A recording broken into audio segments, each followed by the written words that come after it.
E aí, povo de Deus, como estamos todos?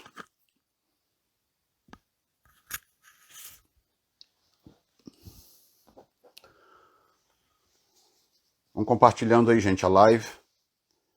Pega o link aí no... esse tipo um aviãozinho que tem aí embaixo aí do lado direito e manda essa live aí para seus amigos. Vamos abençoar esse povo aí que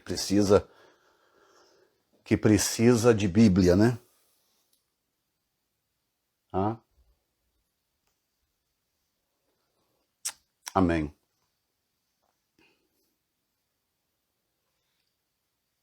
Bem-vindo todos. Pessoas aí de vários lugares já. Glória a Deus. Vou pedir o Rômulo para escrever para mim aí, em maiúsculo, a relação profética entre a cevada e o trigo. É o nosso assunto de hoje, na contagem do Homer.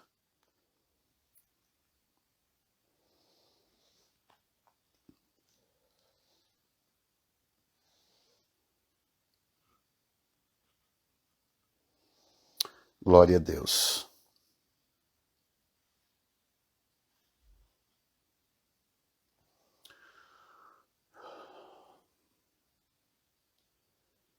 Esperando aqui o nosso tema ficar fixado aqui. Quero especialmente dar boas-vindas a todos os pastores, pastoras, bispos, apóstolos, homens e mulheres de Deus que nos acompanham, que estão conectados aí no nosso canal, no nosso ministério, né? E eu quero louvar a Deus pela vida de cada um de vocês e dizer que nós estamos caminhando a passos largos rumo àquilo que o Senhor tem planejado para nós, para o seu povo, para a igreja do Senhor, né? E hoje nós vamos falar um pouquinho sobre isto. Eu quero dar para vocês um pouco de contexto daquilo que eu estou discernindo, o momento que nós estamos vivendo e como eu creio, né, que a coisa deve se desenrolar daqui para frente. Deus está trabalhando de uma forma muito rápida, nós temos percebido isso aqui, eu, a minha esposa, aqui dentro de casa, a gente tem notado como que Deus tem feito as coisas acontecerem numa certa velocidade. E, portanto, o que eu quero entender é que nós estamos de fato numa janela divina, e eu quero explicar essa questão da janela divina. Sabe quando a pessoa, principalmente profetas, né, tem a mania de dizer, olha, Deus tem pressa e tal. Embora eu entenda o que muitos querem dizer com essa história de que Deus tem pressa, mas a grande verdade é que Deus não tem pressa. Porque só tem pressa quem não tem controle das coisas, né? Deus tem controle de tudo, então não tem razão para ele ter pressa. O que acontece é que, por isso que eu digo que eu entendo, não estou julgando se alguém fala ou usa esse tipo de termo. Eu mesmo já usei no passado. Se descobrir algum vídeo meu muito antigo aí, não é muito difícil encontrar eu mesmo falando esse tipo de coisa. Então não chega a ser um absurdo. Eu estou apenas esclarecendo que o que acontece é que Deus trabalha em janelas, janelas que ele mesmo abre. Quando eu digo janelas, são espaços de tempo, né? Espaços de tempo são aberturas no tempo e no espaço que Deus abre para um propósito. Por isso que ele decidiu trabalhar com a noção de festas, celebrações. Nós chamamos de festas, né? Existem a palavra ou a expressão festa também está na Bíblia, então a gente passou a usar a expressão festa. Mas a verdade é que essa expressão vem de uma palavra hebraica chamada moed, no singular, e moedim no plural, que significa, na verdade, tempo apontado. Tá? Então toda vez que nós falamos a festa da Páscoa, a festa do Pentecostes, a festa das trombetas, na verdade a Bíblia em hebraico chama de tempo apontado para a Páscoa, tempo apontado para o Pentecostes, tempo apontado para a festa das trombetas e por aí vai. Então o termo em hebraico significa tempo apontado. Tá? O que que significa? Significa que Deus é um Deus de janelas, Deus trabalha em janelas. Né? A gente poderia chamar de dispensações, mas tem gente que tem dificuldade de lidar com essa expressão dispensação, mesmo ele estando no Novo Testamento. Né? O próprio Paulo usou a expressão dispensação, né? Dispensação da graça, dispensação dos mistérios de Deus. Paulo usou muito esse tipo de termo. Portanto, eu particularmente não tenho nenhuma dificuldade de usá-lo. Né? Mas o que eu quero que vocês entendam, para eu mostrar para vocês o que está acontecendo, eu quero que vocês entendam como que o Senhor pensa. Pastor, como que é possível a gente entender como Deus pensa? Através da palavra, através das escrituras. À medida que você vai se aprofundando numa relação simbiótica com a palavra de Deus, onde você dá e você recebe instrução, você recebe luz, você recebe verdade e você dá dedicação, você dá o seu tempo, você dá reverência, você dá humildade, quebrantamento e ela te devolve em forma de revelação, de compreensão e etc. Estão entendendo? Pessoal, nós estamos com 73 pessoas aqui. Se cada um compartilhar essa live aí com pelo menos 5 amigos, daqui a pouco nós estamos em 200 pessoas, tá? Então clica nesse aviãozinho que tem no rodapé aqui do lado direito e manda para os seus amigos, tá bom? Isso vai abençoar a vida deles, porque o que eu tenho para compartilhar hoje eu considero muito importante, tá bom? Eu acho que vai ser bom para o povo de Deus acompanhar isso aqui. Então, vocês entenderam essa parte que eu expliquei? Para Deus, o que nós chamamos de festa ou de celebração, para Deus é uma janela de tempo. É um tempo apontado. E ele usa esse tempo apontado para executar as suas vontades, a sua missão. Entendeu? Então veja bem, Jesus morreu na Páscoa, por exemplo. Jesus viveu 33 anos. E foi morrer exatamente na Páscoa. Ele foi morrer exatamente no mesmo dia. Ele morreu em 14 de Nissan, às 3 horas da tarde. Ou seja, ele morreu no horário exato que os sacerdotes sacrificavam o cordeiro pascal no templo.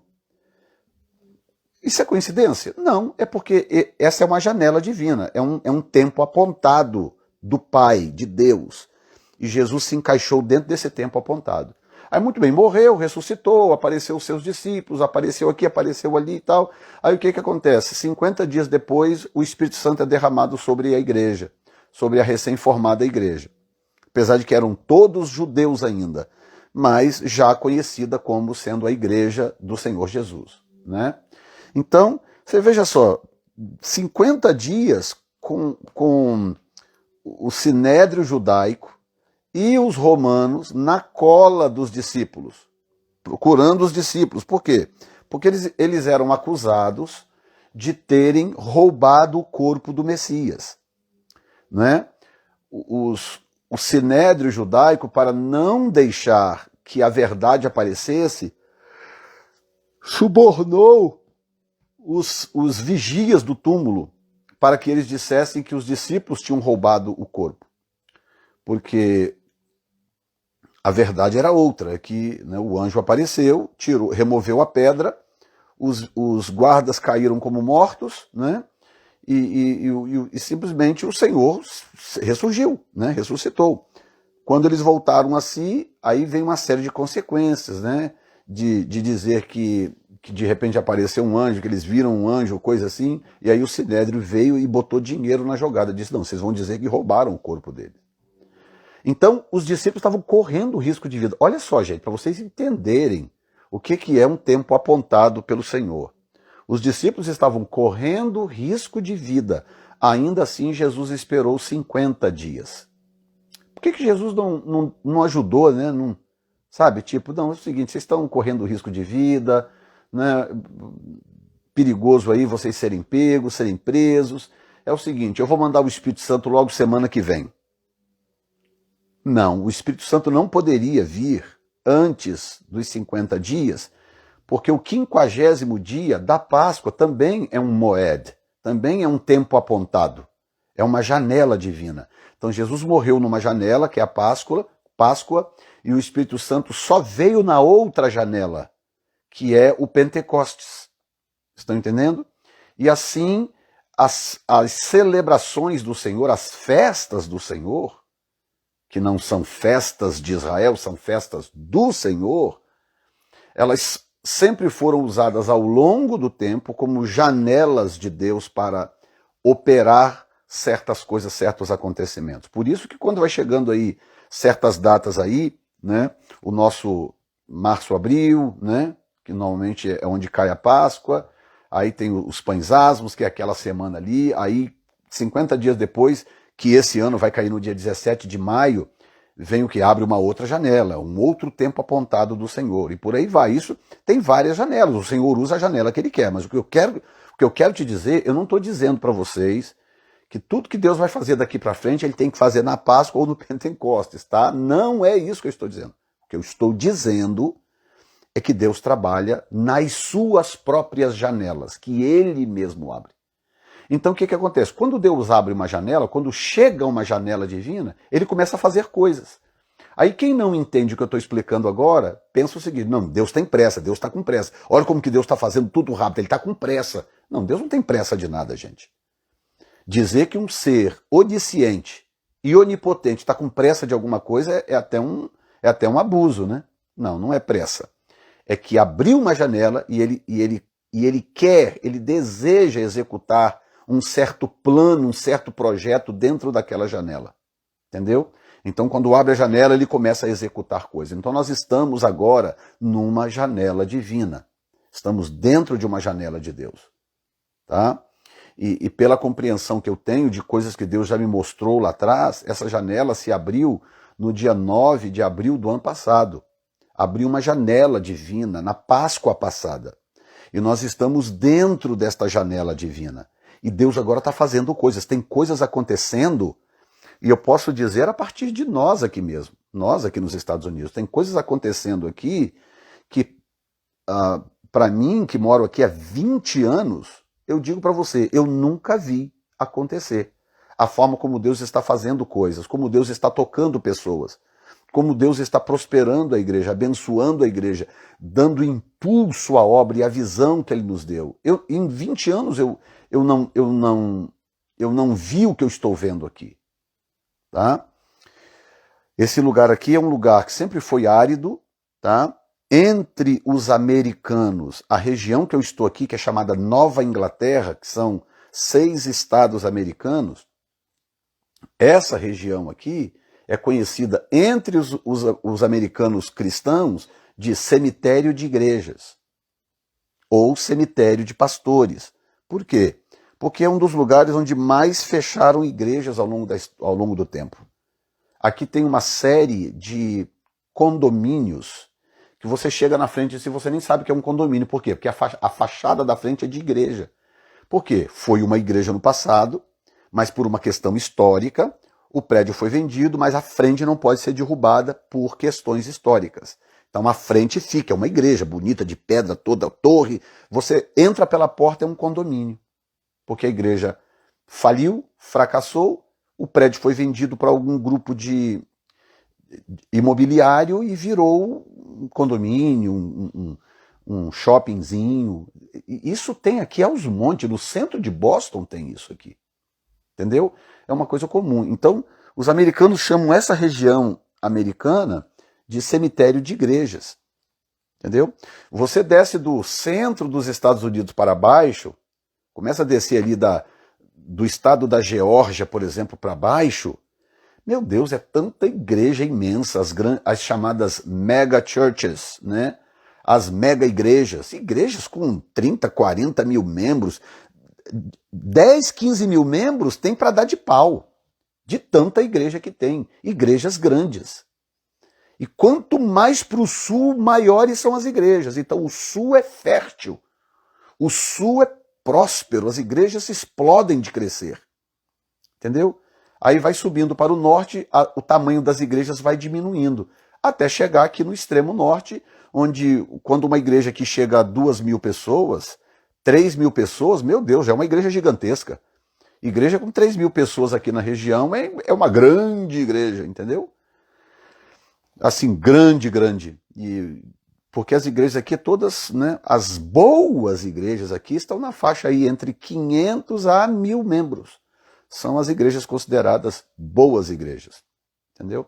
E sempre foi assim, sendo que essa região é uma região a região norte, né? Eu digo não só da Nova Inglaterra, mas a região norte, é uma região onde os maiores avivalistas passaram. Aqui nós tivemos a Charles Finney, que pregou no estado de Nova York, pregou na região, mas exerceu o ministério no estado de Nova York, um ícone do avivamento, do avivalismo mundial, Charles Finney.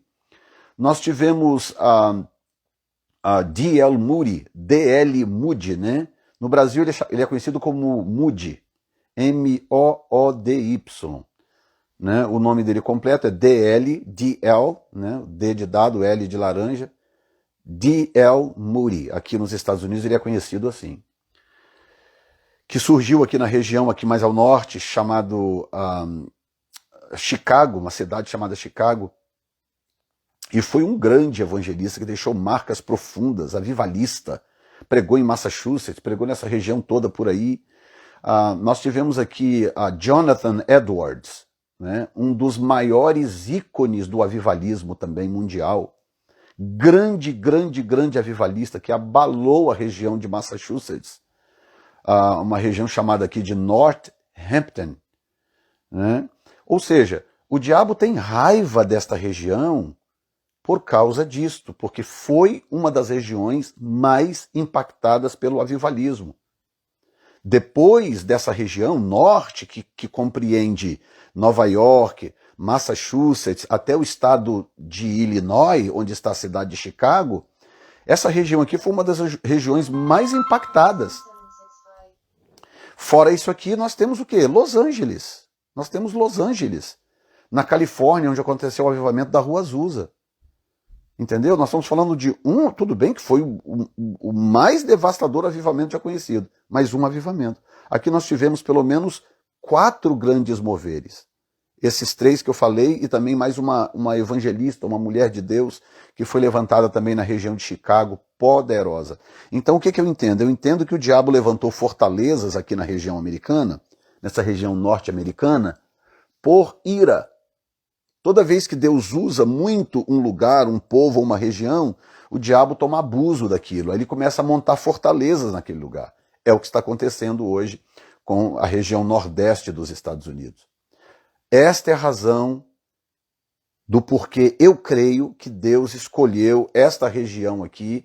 David Wilkerson, muito bem falado, né? Como é que é? Canal Amor do Calvário. David Wilkerson, muito bem lembrado. Tudo bem que David Wilkerson não era especificamente um avivalista, ele era um evangelista, mas muito bem lembrado, deixou marcas profundas. E aí, gente, poderíamos ir citando aqui outros casos, né, de homens e mulheres de Deus. Então o diabo tem ira desta região americana, tá? Muita ira, porque Deus fez coisas muito grandiosas aqui. E eu creio que está chegando o momento de Deus despertar novamente esta região com a manifestação do seu poder. O que eu tenho visto, nós temos visto Deus fazer, testemunhos, milagres, Deus operando de uma forma tremenda, abrindo portas, prosperando as pessoas. Exatamente o que eu disse para esta igreja há 2, 3 anos atrás, que Deus ia fazer. Gente, nós estamos falando de um grupo de imigrantes, pessoas que trabalhavam de manhã para comer à tarde. E há 3 anos atrás Deus falou comigo, eu vou prosperar esse povo. Aqueles que tiverem o coração em mim, eu vou prosperar, porque eu tenho um plano. Eu preciso de uma igreja próspera, eu preciso de uma igreja poderosa para fazer o que eu quero fazer. Eu avisei isso para eles há 3 anos atrás. Hoje fica todo mundo embasbacado, porque há 3 anos atrás eu profetizei que Deus ia fazer. E hoje Deus está fazendo. Deus está dando casa para as pessoas de forma milagrosa. Esse ano passado de pandemia, gente, a igreja cresceu financeiramente, numericamente, qualitativamente, organicamente, a igreja só cresceu. E agora esse ano mal começou e nós já estamos vendo Deus trabalhando, a igreja se expandindo e realizando coisas realmente tremendas que nós estamos assim impressionados. Então o que é? Deus está com pressa? Não, é porque estamos dentro de uma janela. Estamos dentro de uma janela divina, tá? Sendo assim, o que acontece com a contagem do Homer? Então agora eu quero explicar uma coisa para vocês e não quero que ninguém tome isso como uma crítica, como se eu estivesse atacando as pessoas. Não é isso. Quem sou eu para, sabe, atacar quem quer que seja, absolutamente. Mas eu também não posso deixar de ensinar o correto. Não é? Eu não posso deixar de ensinar o correto por temer que as pessoas se sintam magoadas. Não é isso. Mas então já estou esclarecendo antecipadamente que a intenção aqui não é magoar ninguém nem atingir ninguém. É apenas descrever a verdade. O que acontece? A Igreja Católica criou uma série de datas paralelas de datas bíblicas, tá? Então, as coisas que nós temos acontecendo na Bíblia, todas elas estão acontecendo dentro de uma data de Deus. São tempos apontados, lembrem-se disso, tá? Para Deus, um dia faz uma grande diferença. Na verdade, minutos fazem diferença. Quando Maria pediu para Jesus multiplicar o vinho, transformar água em vinho, lembra? Ele falou, mulher, o que eu tenho contigo? Não chegou a minha hora. Aí ela fala, ok, faça tudo o que ele disser. Daí a pouco, sei lá, 1 hora depois, ou minutos depois, ele foi e fez o milagre.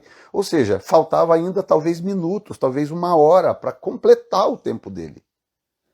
Entendeu? Não é chegada a minha hora, daqui a 1 hora ele está fazendo o milagre acontecer. Então, o que eu quero dizer é que datas são importantes para Deus. Deus leva essa coisa muito a sério, tá? Então, sendo assim, o que acontece? A data da Páscoa é uma data numérica em Israel, não é uma data baseada no dia da semana. A data da Páscoa em Israel é 14 de Nissan. Não importa que dia caia na semana, 14 de Nissan é a Páscoa. E se você segue o calendário bíblico, o calendário judaico, o que acontece? Você vai celebrar a Páscoa no 14 de Nissan, não importa o dia que ela caia. Tá? Sendo assim, esse mito de o domingo de ressurreição, não sei o que, sexta-feira da paixão, esse mito cai por terra, que esse mito foi criado pela Igreja Católica. Isso não é bíblico, foi a Igreja Católica que criou esse mito. E aí mantém as pessoas presas a uma celebração baseado no dia da semana.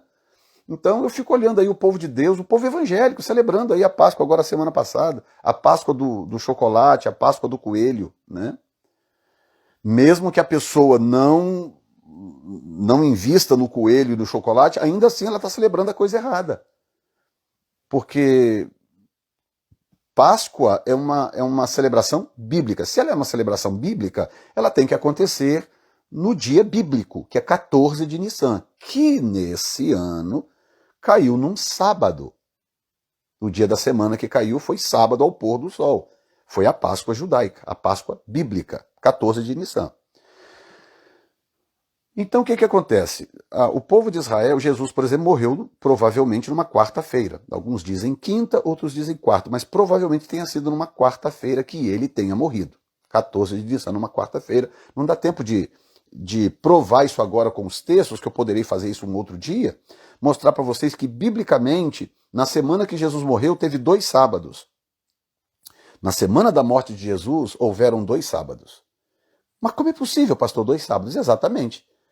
Porque não são sábados literais. Um era literal. O outro sábado é um sábado cerimonial, que existia exatamente para quando a Páscoa não caísse na sexta.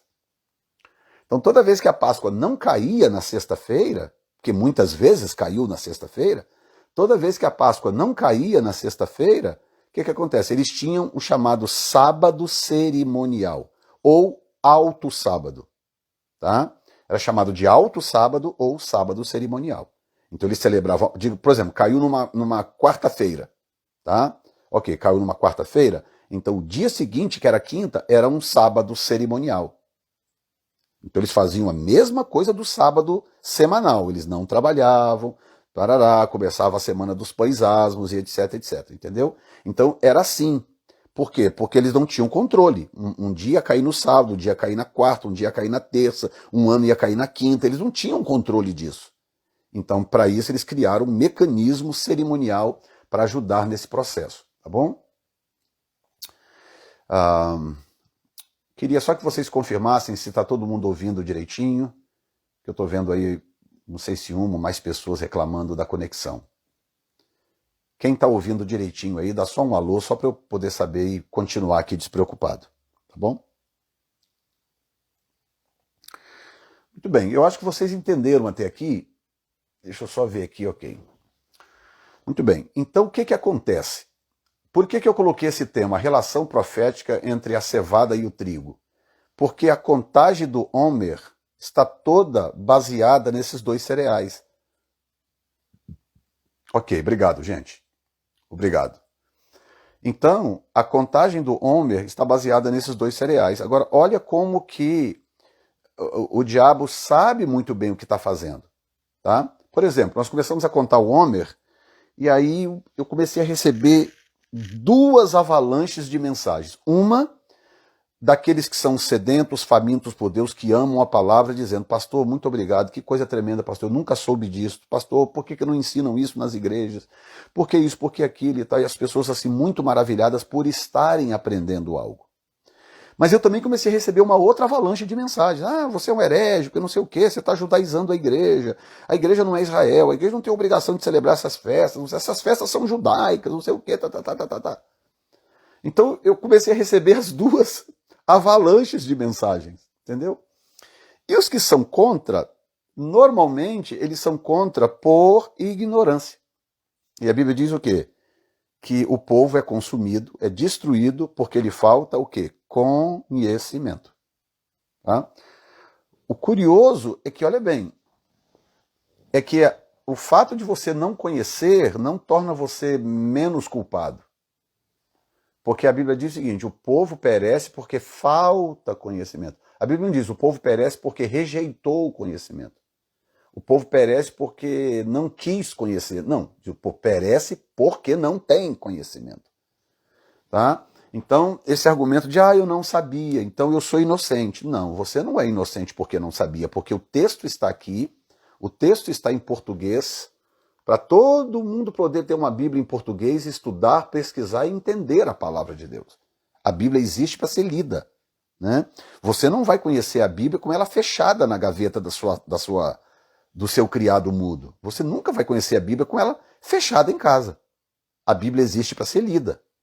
Né? A Bíblia existe para ser aprendida. Eu cresci numa igreja onde essas coisas não eram ensinadas. Como que eu sei dessas coisas hoje? O meu pastor era um homem de Deus, um homem santo, quebrantado, fiel a Deus, me ensinou muita coisa, me ensinou a ser um homem de Deus, me ensinou a orar, me ensinou a buscar o Senhor, me ensinou a me relacionar com o profético, mas não era uma igreja que praticava essas coisas, que ensinava essas coisas. Eu cresci sem saber dessas coisas. Então como que eu sei hoje? Então como que eu fiquei sabendo? Eu fiquei sabendo porque um dia eu descobri que essas coisas existiam, e eu falei, quer saber de uma coisa? Eu quero entender essas coisas. Eu caí de cabeça, comecei a buscar. Comecei a procurar entender. E hoje eu posso ensinar, eu posso ministrar para as pessoas à minha volta, porque eu procurei entender. Então agora raciocina comigo. Deixa eu ler primeiramente com vocês um texto, para vocês entenderem agora o meu raciocínio. Tá? Preste bem atenção nisso aqui. Levítico capítulo 23, versículo 4 em diante. Estas são as solenidades do Senhor. Mantenha sempre isso em mente. Estas são as solenidades do Senhor. As santas convocações. Aqui, a palavra no hebraico é moedim. Tempos apontados. E é literalmente isto. É como se você vai num calendário e marca com um X assim uma data. É exatamente isso que essa palavra significa. Uma data escolhida por Deus no calendário para que algo aconteça. É isso que Moed e Moedim significam. Tá? Estas são as solenidades do Senhor, santas convocações, que convocareis. Escute isso, gente. no seu tempo determinado. No seu tempo determinado. Então eu te pergunto, se o diabo quiser desvirtuar a igreja e retirar da igreja uma certa promessa, uma certa potência, basta ele fazer o quê? Basta ele enganar a igreja, levar a igreja para as datas erradas. Porque se a data for errada, Deus não tem compromisso com ela. Deus tem compromisso com as suas moedim. Deus tem compromisso com as suas datas apontadas. Se eu alterar a data, o problema é meu. Deus não tem compromisso com as datas que eu alterei. Você está entendendo? Deus não tem nenhum compromisso. Por isso que ele está dizendo que convocareis no seu tempo determinado. Você sabe o que determinação significa? Você consegue definir a palavra determinação? Algo determinado é opcional? É opcional? Aí no verso 5 diz assim, no mês primeiro, aos 14 do mês, então a referência é a data numérica. A referência é o dia do mês e não o dia da semana. Não adianta eu armar um esquema aqui para cair sempre na sexta-feira da paixão e sempre no domingo da ressurreição. Não adianta, não funciona para mim, mas não funciona para Deus. Deus não tem compromisso com essas coisas. Está entendendo? Funciona para Deus é quando é do jeito que ele determinou. Então ele está dizendo, aos 14 do mês, 14 do primeiro mês, que é Nissan, pela tarde, é a Páscoa do Senhor.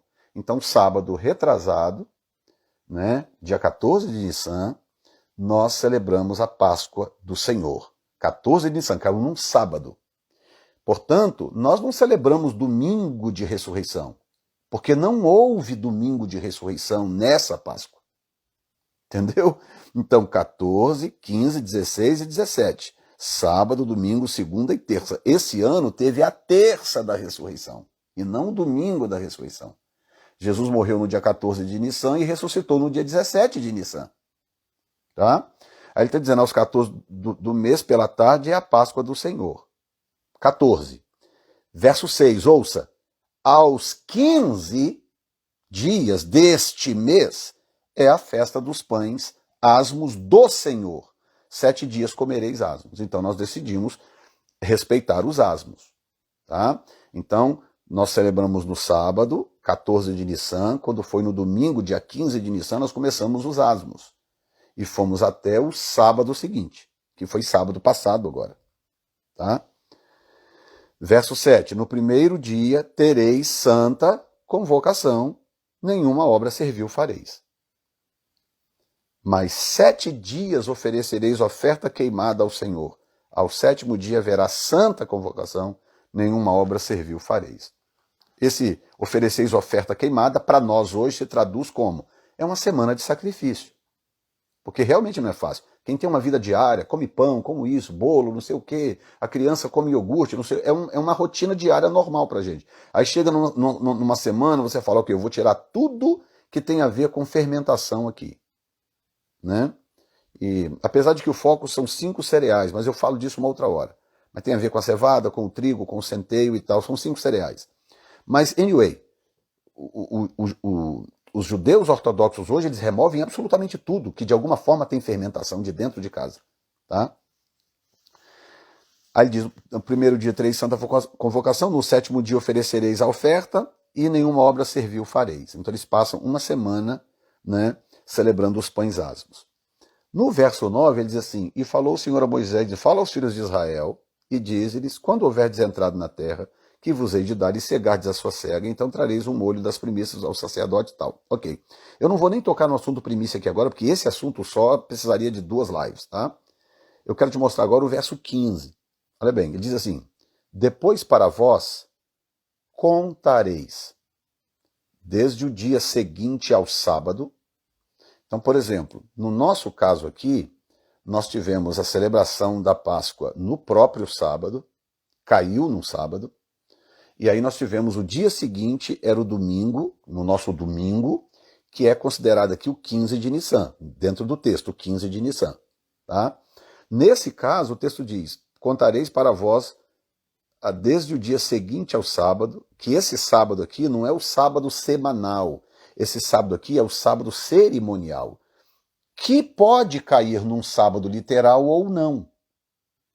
Tá? Isso depende de cada ano. Não é isso que importa. O que importa aqui não é o dia da semana, chamado sábado. É o dia do mês, que no caso aqui precisa ser um dia logo após a celebração da Páscoa. Tá? E ele diz... cadê?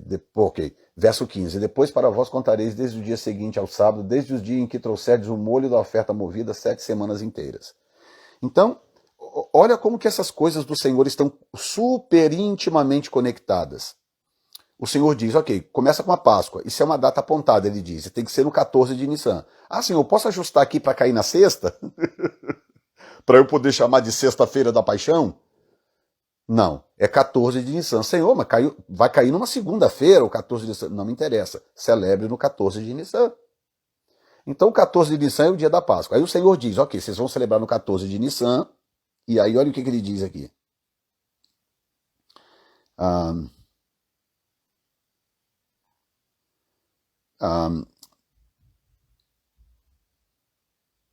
Ok, versículo, vou voltar aqui um pouquinho, tá? Versículo 5.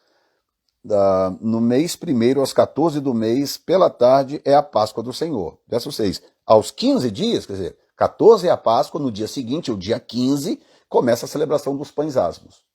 Ok? Muito bem. É exatamente nesse dia, quer dizer, um dia após esse dia, que acontecia o chamado primeiro dia da semana, ou a celebração das primícias. Tá? Aí o Senhor está dizendo o seguinte, desde o dia após o sábado, desde o dia em que trouxerdes o molho da primícia, que no caso caía no dia 17, tá? Porque olha, veja comigo aqui agora, o 14 é o dia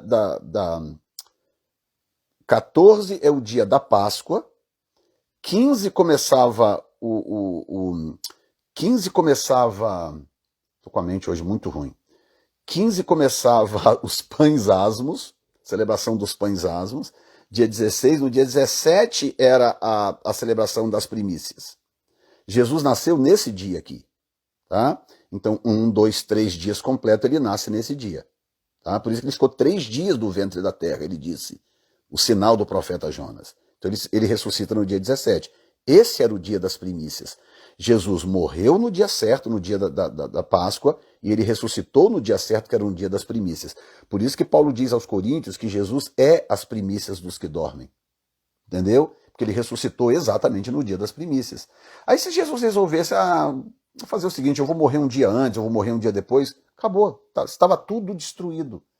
Porque a data é apontada por Deus. Então, ele cumpre exatamente tudo aquilo. E aí ele diz assim, depois para vós contareis, desde o dia seguinte ao sábado, desde o dia em que trouxerdes o molho da oferta movida, 7 semanas inteiras serão. Então, tudo cronometrado. Por quê? Porque 7 semanas vão dar 49 dias. 49 dias, no dia seguinte era o 50º dia de Pentecostes. Era o prazo que dividia a celebração das primícias do derramamento do Espírito de Atos 2. Entendeu?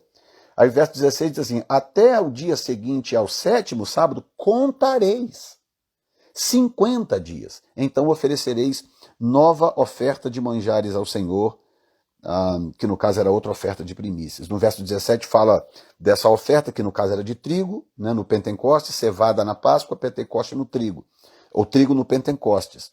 Essa oferta do trigo podia ter fermento, a de cevada não podia ter fermento. Então é aqui que entra essa relação profética da cevada e do trigo, porque se você não entender o que é a contagem do Homer, também não faz sentido. Porque é uma coisa que você faz todo dia. Hoje é a contagem do Homer, Senhor, obrigado, Adonai, Rei do Universo, que nos ordenou a contar o Homer. Todo dia você faz a mesma coisa. Hoje é o 10º dia do Homer. Nós vamos fazer agora no final da live. Tá? É uma coisa simples. Não tem nada de sobrenatural. É uma coisa simples. É simples, mas foi ordenada por Deus. Então, eu só entendo o valor disso se eu estiver dentro do calendário bíblico. Não adianta eu querer começar a contar o homem a partir da Páscoa do coelhinho, agora da semana passada. Entendeu? Não adianta eu querer contar, a data está errada, não é a data apontada por Deus. Entendeu? Isso é montagem católica, isso é uma manipulação do calendário católico para fazer sempre a coisa cair numa nomenclatura. Sexta-feira da Paixão, Domingo de Ramos e tal, esse tipo de coisa, ou Domingo de Ressurreição. Ou seja, eles estão muito mais preocupados com a nomenclatura do que, na verdade, com o tempo apontado, a data apontada por Deus para que o evento acontecesse. Estão entendendo? Eu nem sei se vocês estão me entendendo, né? Eu não tenho como ouvir vocês daqui, mas eu espero que vocês estejam entendendo. Tá? Com isso eu estou dizendo o quê? Que quem está celebrando a Páscoa na data errada vai para o inferno. É isso que eu estou dizendo? É isso que eu estou dizendo? Não, não é isso que eu estou dizendo. Não é isso que eu estou dizendo. Tá? Porque, como eu digo, a igreja não tem nem a obrigação legal de celebrar a Páscoa. Ela tem o direito moral de celebrar a Páscoa, mas ela não tem a obrigação legal de celebrar a Páscoa. Tá? Ela tem a obrigação de celebrar a ceia do Senhor.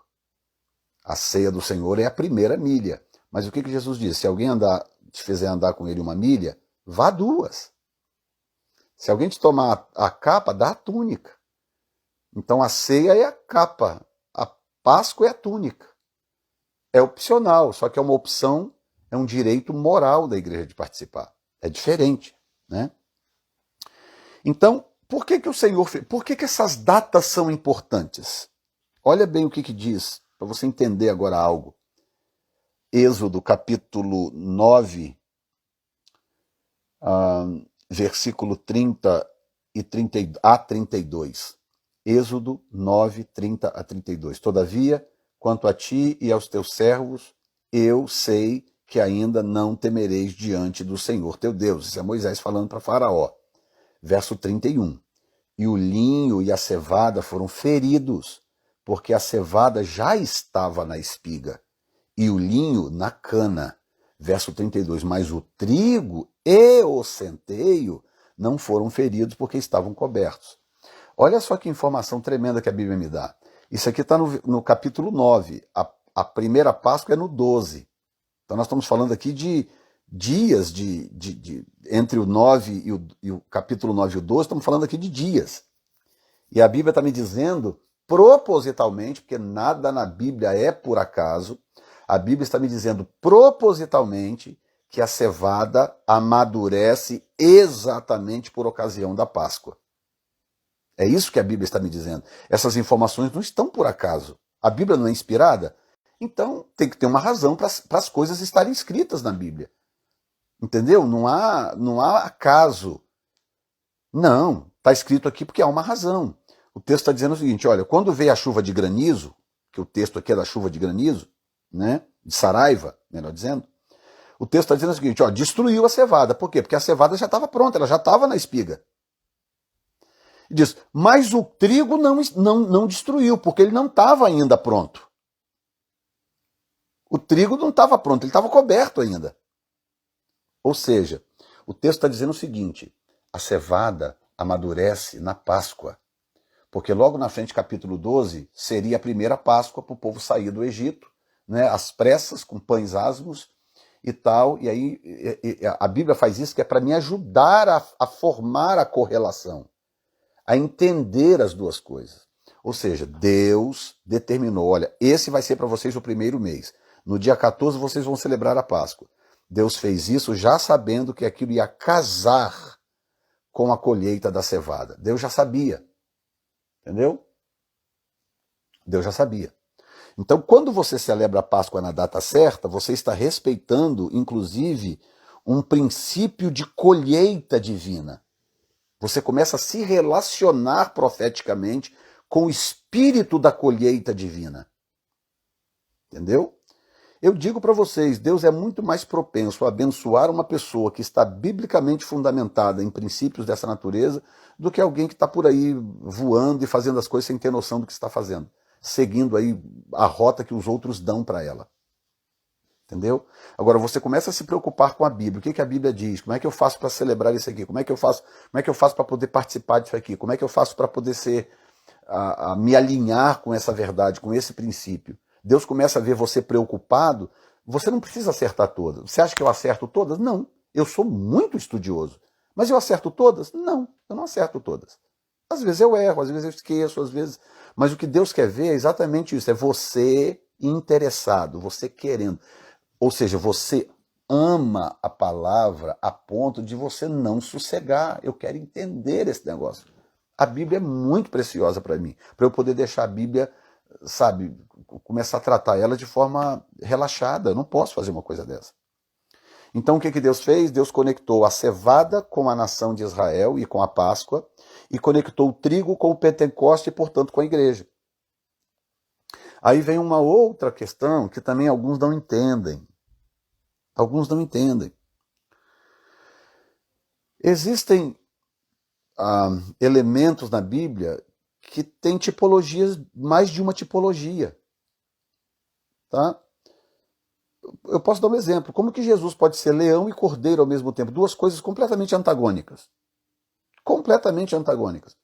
Como que ele pode ser leão e cordeiro ao mesmo tempo? Falar, o cordeiro é um tipo de Cristo. Aí lá na frente eu falo, Jesus é o leão da tribo de Judá. A pessoa que não conhece a Bíblia vai falar, não, isso é uma contradição. Ele não pode ser cordeiro e leão ao mesmo tempo? Claro que pode, porque ele tem as duas características. Assim acontece com determinadas coisas, lugares, pessoas, animais, objetos no Velho Testamento, que às vezes simboliza duas coisas diferentes. Vou dar um exemplo. Como que a serpente, que simboliza Satanás, pode ter sido usada no deserto por Moisés como um tipo de Cristo? Como?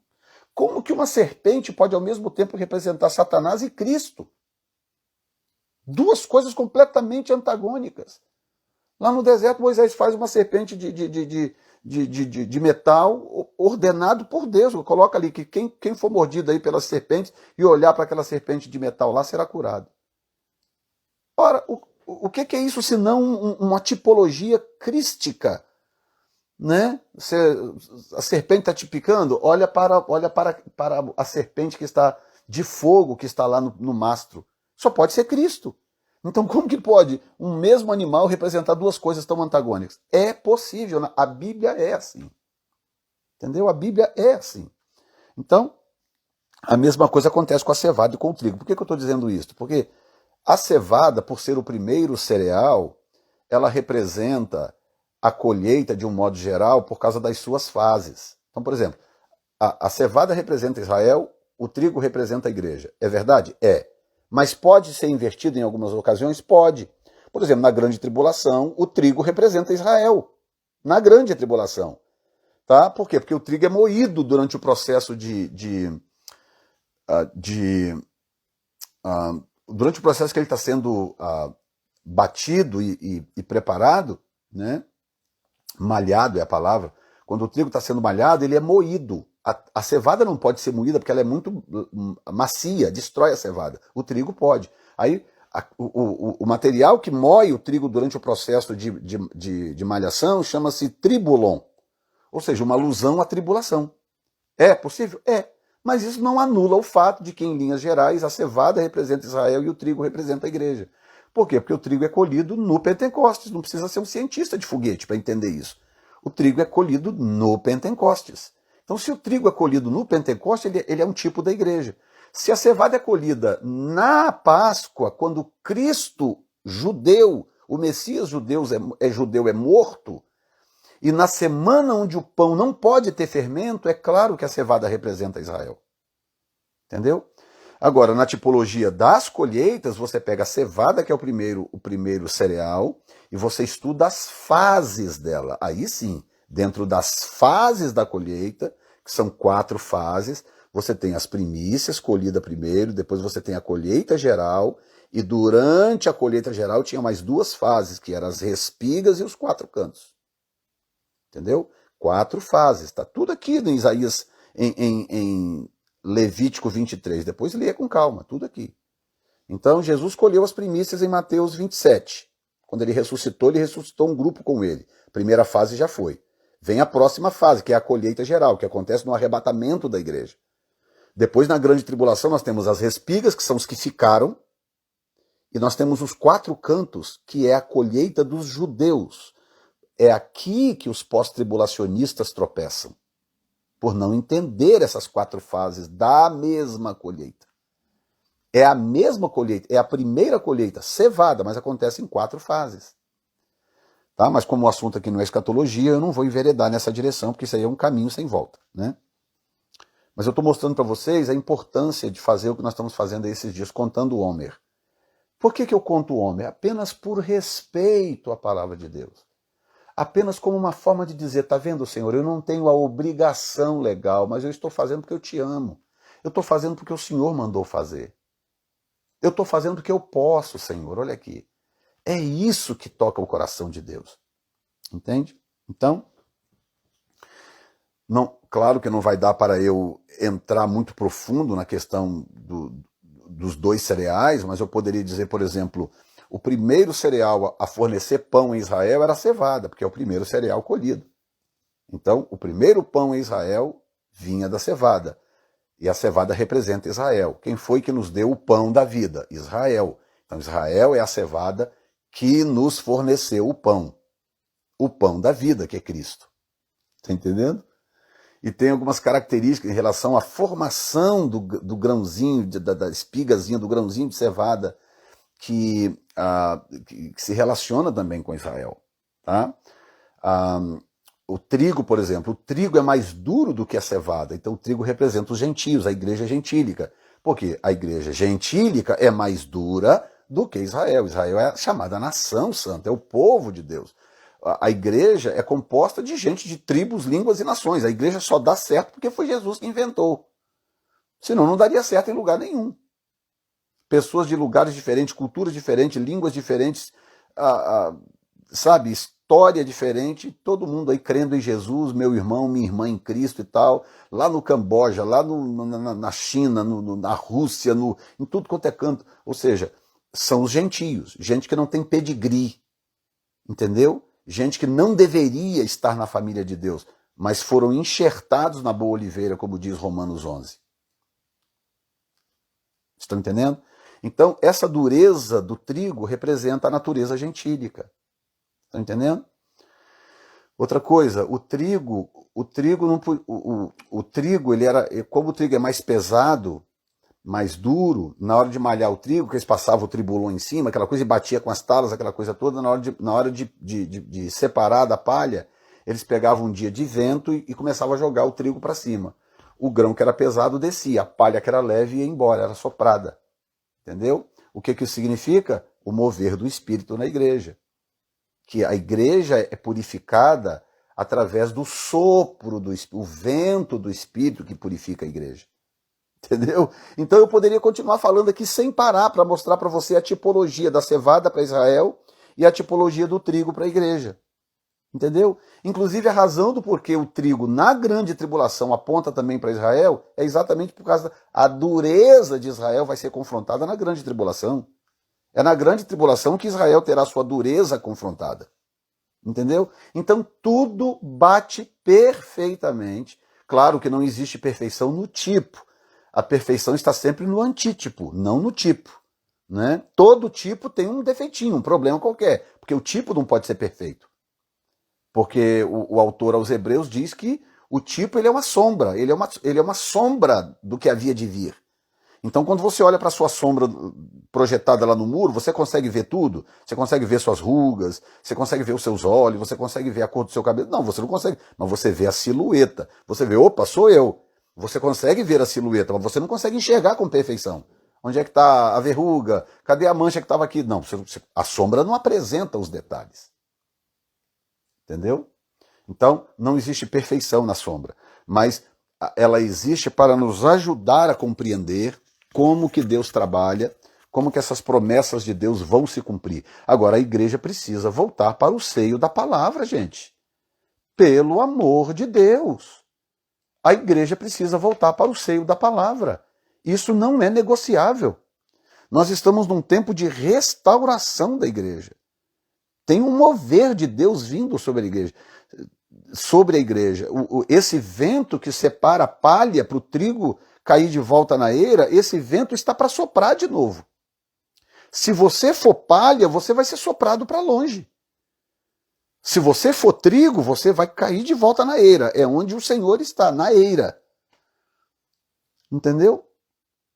Então, por favor, não seja palha. Não seja um desses aí levado pelo vento por todo mundo, por qualquer coisa, por tradição e tal. Eu fico impressionado. A reforma aconteceu há tantos anos atrás, quase 600 anos atrás, a reforma, e a igreja evangélica continua seguindo o calendário católico. Eu não consigo entender. Por que os líderes não dizem isso para o povo de Deus? Gente, nós não temos obrigação de seguir calendários católicos. Esses calendários do Brasil são assim porque o Brasil era um país católico, tido como um país católico. Mas o povo de Deus que tem Bíblia na mão para ler vai celebrar essas coisas, vai se prender a essas coisas. Não é possível.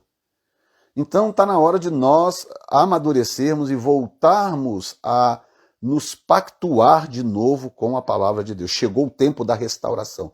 Deus me levantou, eu, um galho seco, uma pessoa sem mérito, uma pessoa sem nem eu sei porquê, eu não me escolheria, provavelmente para nada, mas ainda assim o Senhor me escolheu, me deu visões, me deu revelações e mandou eu anunciar para a igreja que o tempo da restauração está chegando. É o que eu estou fazendo.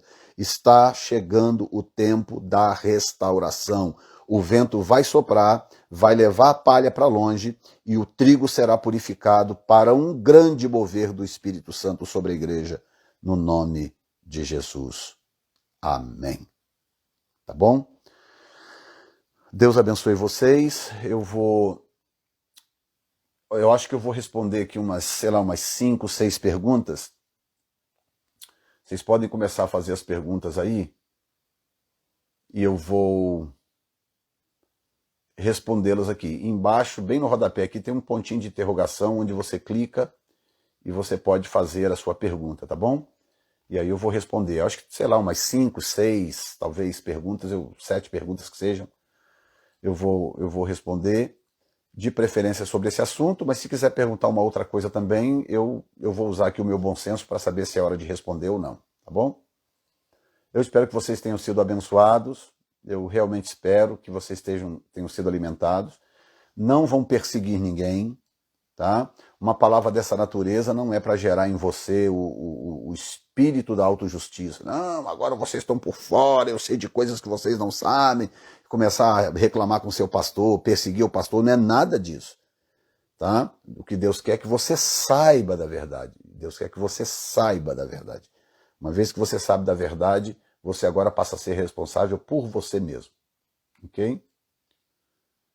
Alright? Muito bem. Tem alguma pergunta aqui? Deixa eu ver aqui.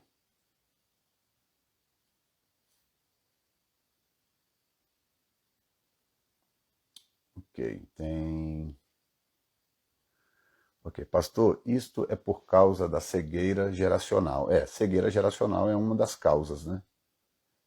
Exatamente isso. É uma geração desconectada da Bíblia Sagrada e, portanto, vai gerando outros cegos, né? É um cego que gera outro cego e assim vai embora. Quem perguntou foi a E Flores, 77. Ok? Ok. A Denhib pergunta, pastor, essa palha que o vento dispersa é a do Salmo 1? Boa pergunta. Pode ser, eu não tinha pensado nisso, né? Mas tem, bem lembrado, agora eu lembro aqui do texto, realmente pode ser uma alusão a isso, né? Diz que o ímpio é como a moinha que o vento espalha, né? Que o vento leva. Exatamente, muito bem lembrado. Tá? Ok. Pastor, o senhor vai vir ainda esse ano ao Brasil? Pretendo, até o final do ano, pretendo ir ao Brasil. Né? Quem determina essa agenda é o Senhor, mas pretendo sim. Pretendo, se Deus permitir, quero ir ao Canadá, tenho algumas pessoas para visitar no Canadá e ao Brasil também. Tá bom?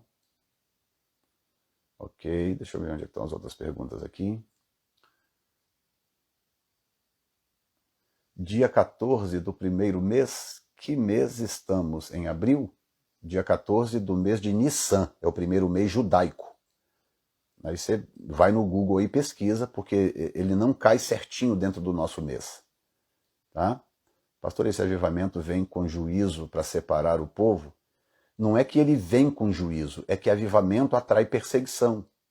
Né? É só você ver como é que foi o avivamento de Atos 2. Avivamento atrai acusação, atrai perseguição. Quer que eu diga uma coisa para vocês? A própria igreja vai perseguir a igreja. Eu já estou preparando vocês. Quando Deus começar a se mover de uma forma diferente, pastores, líderes, principalmente aqueles que são anti-mover do Espírito, eles vão começar a perseguir. Porque é a forma que eles têm de justificar o fato de não estarem vivendo aquilo, perseguindo quem está. Tá? A Maria Helena diz, temos que ter sabedoria e não criticar ninguém. Muito bem, dito. A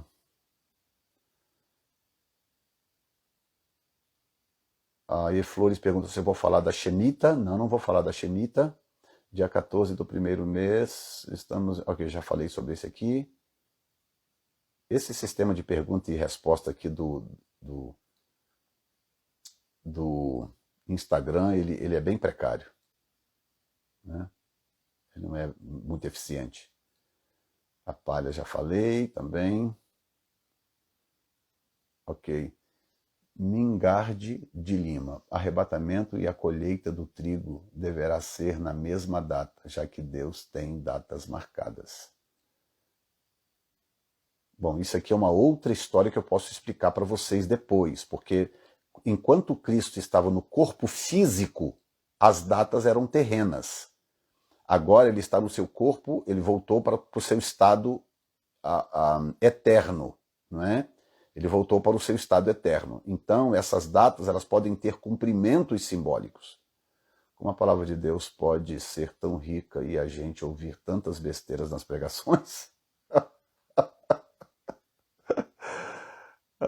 O que eu posso te responder é preguiça. Muita gente preguiçosa que não quer estudar a Bíblia. Isso dá trabalho, gente. Isso aqui são dias e noites debruçado em cima da palavra de Deus e livros, lendo e estudando. Tá? Pastor, pode falar sobre o descanso do sábado? É a mesma coisa. É dever para Israel e é opcional para a igreja. Tá? Eu só me converti mesmo quando me afastei das igrejas. Bom, isso aí eu já questiono. Tá? Você não pode servir a Deus sozinho. Tá? Hebreus 4 fala sobre isso. Não abandoneis a congregação como é costume de muitos. Então eu reprovo o que você fez.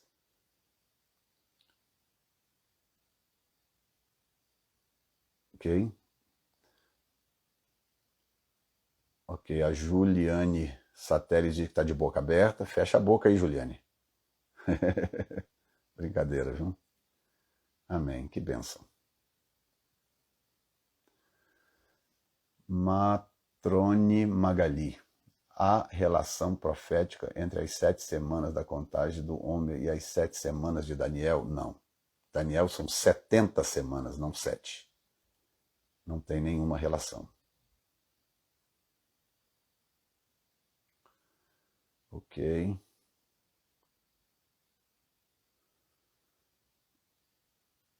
Deixa eu ver, pastor, o senhor acha que a igreja é tão anti-Israel? Não é que a igreja é anti-Israel. A igreja não aprendeu essas coisas. Porque o povo não é. O problema é sempre a liderança, né, gente? Pastor, quando você vai continuar a falar da sua experiência de arrebatamento? Quando Deus mandar. Ok. Como fazer a oferta hoje? Isso aqui é um assunto mais longo, não dá para responder com 2 ou 3 frases, tá? Mas basicamente você pode pegar uma oferta relacionada ao seu salário, se você é empresário, seja lá o que for, entregar ao Senhor todo primeiro domingo do mês. Ok? Temos que ter sabedoria, já foi. Não sei se essas perguntas se repetem. O que é?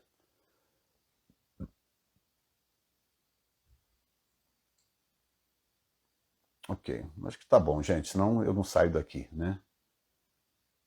Pastor, quando você vai... Ok, já respondi essa aqui. Por que o Senhor acha que a igreja é tão anti-Israel? Já respondi também. Não é que a igreja é anti-Israel, é que a igreja não foi ensinada a valorizar certos princípios, entendeu? Que parecem ser exclusivamente de Israel, mas que na verdade não são, né? Ok? Ok, eu acho que já deu então. Pelo que eu estou vendo aqui, eu já respondi todas. A live vai ficar salva, sim. Pastor, o que a pandemia é para você? Uma pandemia. Tá? Deus está usando essa pandemia? Está. Deus tem propósitos nesta pandemia. Mas é uma pandemia. Pandemia já houveram muita gente. E comparada com pandemias passadas, essa é uma pandemia leve. Tá? Depois vocês estudem aí sobre a peste bubônica, a peste negra da Europa, né? A gripe espanhola. É uma pandemia leve, considerando a história. Tá? Ok?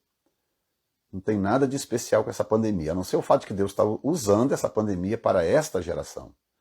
Pessoas da minha igreja, Cida Biasi, pessoas da minha igreja, um absurdo eu fazer o tom...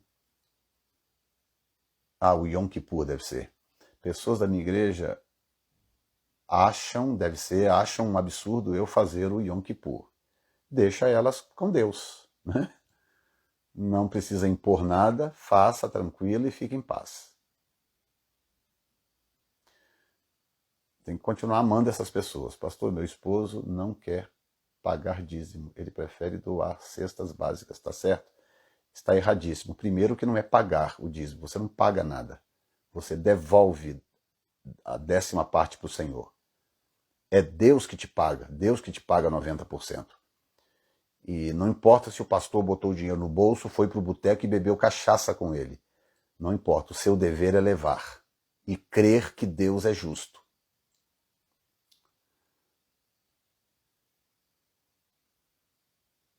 Pastor, qual livro o senhor indica para quem quer estudar as festas do Senhor?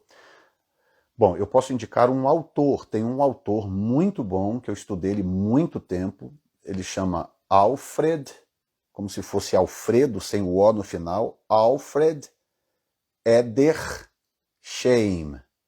Eder, E-D-E-R. Deixa eu ver se eu coloco aqui o nome dele. Alfred. A pronúncia é Edersheim.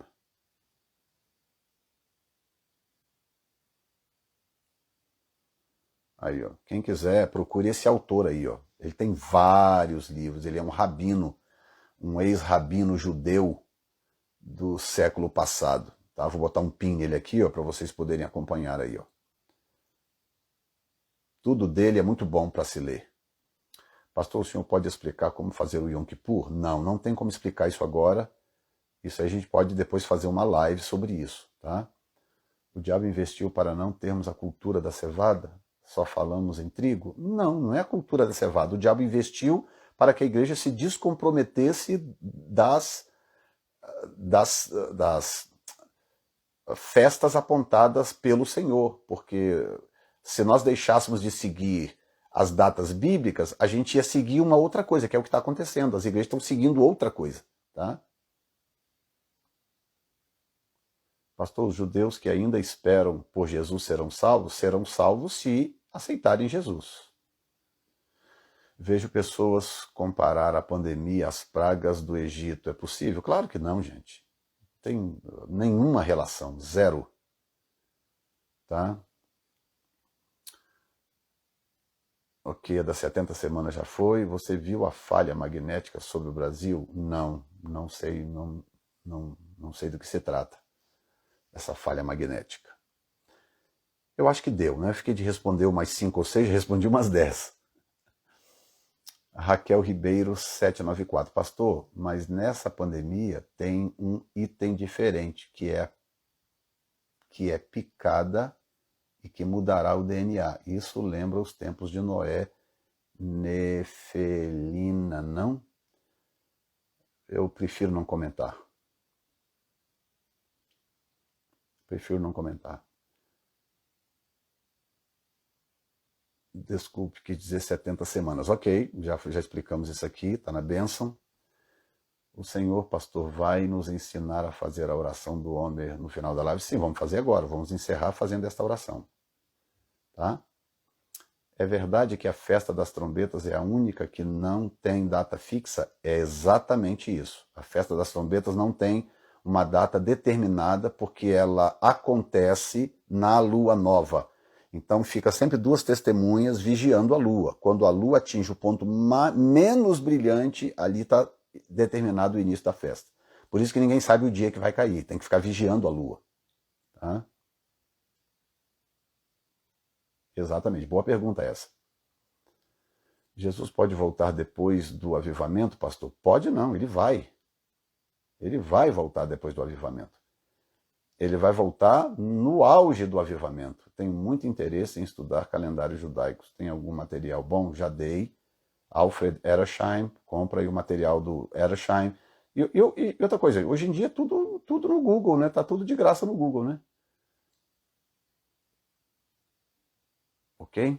Pastor, o sinal de Jonas se cumprirá com os judeus também? Se cumprirá com todo aquele que estiver servindo a Jesus dentro dessa dinâmica do Espírito. Né? Tem muito judeu crente. Só de celebrar a Páscoa na data certa, muitos mostraram a sua intolerância, todos cristãos, exatamente. Né, a Sheila. Muito bem. Eu acho que eu respondi o máximo que eu pude. Tá? Nós vamos agora proclamar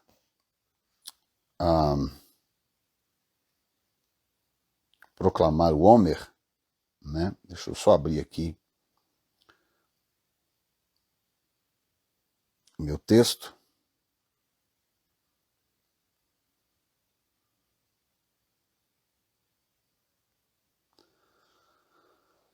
Ok.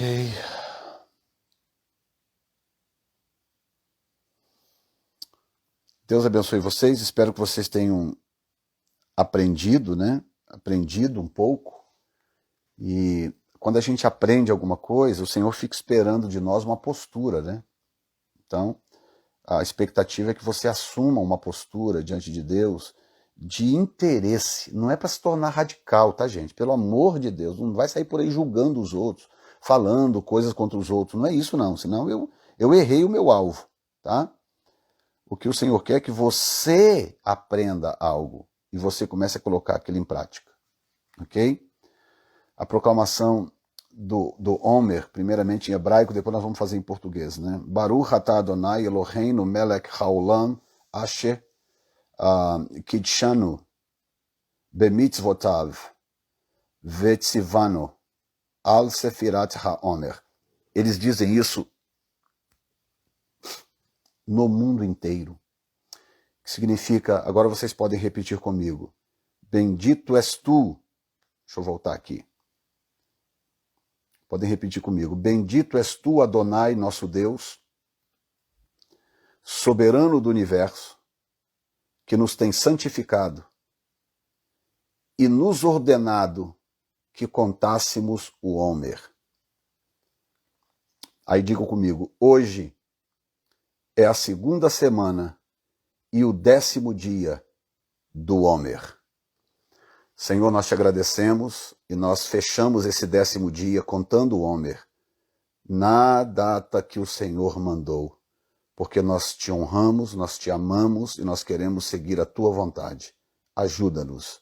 Abençoe cada um dos teus filhos que tem crido na tua palavra, que tem se alimentado das Escrituras. Em nome de Jesus Cristo, eu proclamo cura nesta noite. Eu proclamo restauração, salvação de almas. Ó Deus, libertação daquele que está oprimido, preso por vícios, drogas, por opressões em áreas diversas. Em nome de Jesus, eu ordeno que todo espírito opressor saia no poder do nome de Jesus. E eu proclamo salvação, cura e restauração para todos. Em nome de Jesus. Amém. Graças a Deus. Ó, Deus abençoe vocês. Se o Senhor permitir, até terça-feira que vem com mais uma live em nome de Jesus. Depois pega essa live e manda para os seus amigos, tá? Um abraço a todos.